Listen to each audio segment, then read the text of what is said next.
Humans of the Cardboard, welcome back to Just Nuts, guys. It has been a minute since we got anything exciting Yu-Gi-Oh! News-wise, but we are back with the final card of the Centurion archetype, as well as the as well as the final new card for this entire deck build pack, the Valiant Smashers deck build pack, which is really cool because we kind of have a good idea now on finalized on what all three archetypes have going in with their first wave, and we got the final card here. Now, with a little bit of context, it made sense to me because of the slot that this card fell in.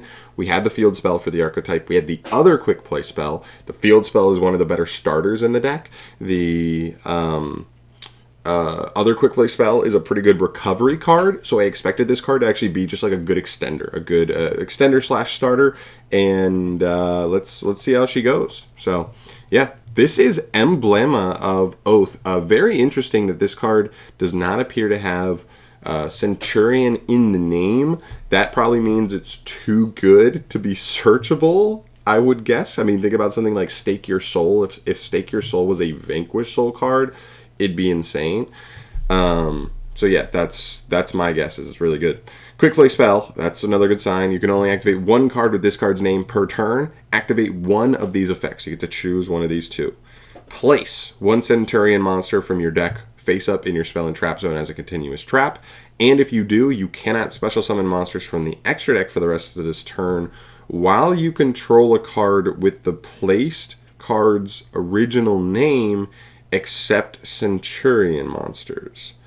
Okay, interesting. Okay, so there's a lot going on here. So in this text, the way this is worded, so like once you use this, while you control any card with the name you place. So if you place the Stratos monster, whether it is in the spell and trap zone as a continuous trap or on the field as a monster, you cannot special from the extra deck at all except Centurions. Now the good thing is, as far as our own turn goes, you only ever really summon the level 12 guy at the moment, Centurion, because he draws you a card. If you're going second, he still pops a monster, and then even on follow-up, he places another one into spell and trap zone on the end phase. So like he kind of gives you everything you want anyway, so that is not really a big deal at all. I guess there could be scenarios where like it could be another utility 12 or 8 you'd want to make at certain points, maybe not specifically going first, but like in other scenarios, mid-range games where you had to use this card and you're locked out of those, but like it gets you a pop plus a draw plus follow-up. Like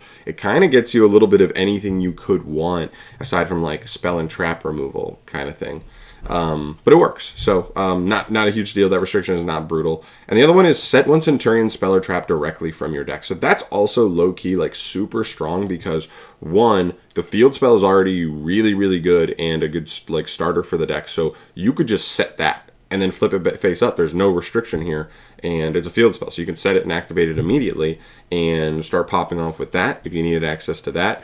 Or what I like here is this raises the ceiling of the deck in another way, where if you kind of already have everything, as far as like at least just setting up the combo, the 1.5 card, 1 card combo, where you're kind of just set up, you get to the 12, you're going to have follow coming, you've got guys in the spell and trap zone to follow up on the next turn, and then you also just get to set like the counter trap, so that way you are now protected from the scary board wipes, the scary board breakers that a deck like this could crumble to, right? Evenly, Lightning Storm, those kind of cards can't. Actually, I don't think Lightning Storm is bad, but Evenly it definitely seems really annoying for this archetype. So, very, very cool. I like this card a lot. I really think this card really ties it together.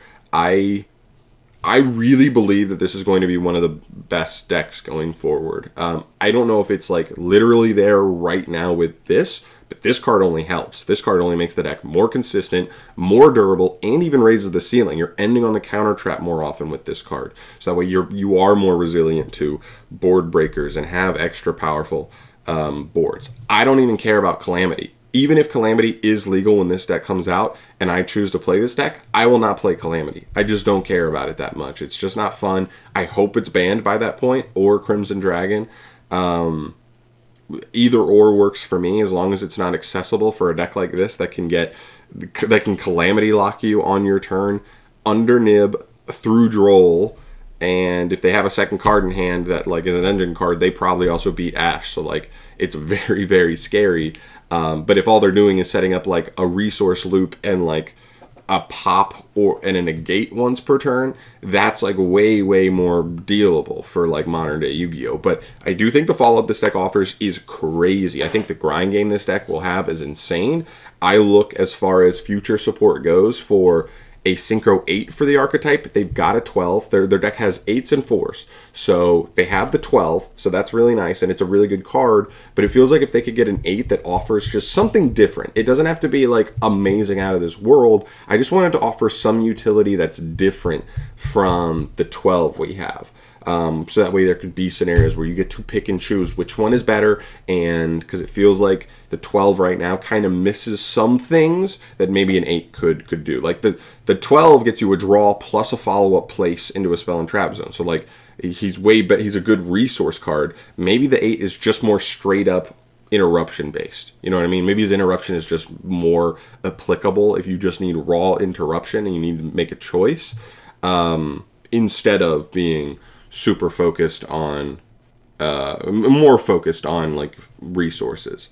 But you know, other than that, maybe another main deck name, just because they all can only be special summoned once per turn. So when you have an archetype like that, you only have so few summons. You know what I mean? Your deck inherently is restricting itself to a degree, and so more names. It doesn't have to be a crazy amount, because if they get too many names, the deck may be just like too good, right? But maybe one more name for the main deck. That way it just kind of expands the possibilities of playing through interaction and stuff like that, and raising the ceiling a little bit.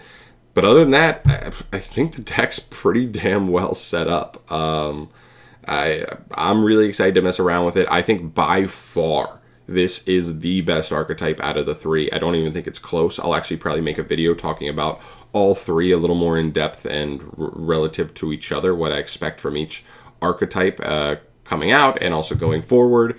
But this card does not disappoint. This is kind of the exact card I wanted. The only way you could have made this card better in my eyes, really, is have Centurion in the name.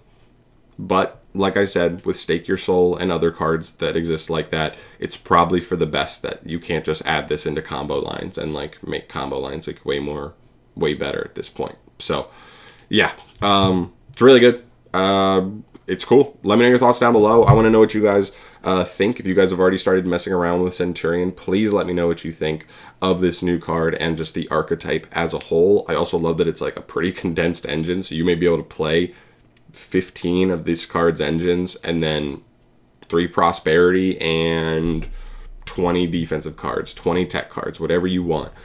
Could be kind of crazy for sure, but we'll see. Let me know your thoughts down below. Thank you so much for watching. As always, guys, I will see you in the next video very soon. Thank you so much for watching. I'll see you in the next one. Bruce.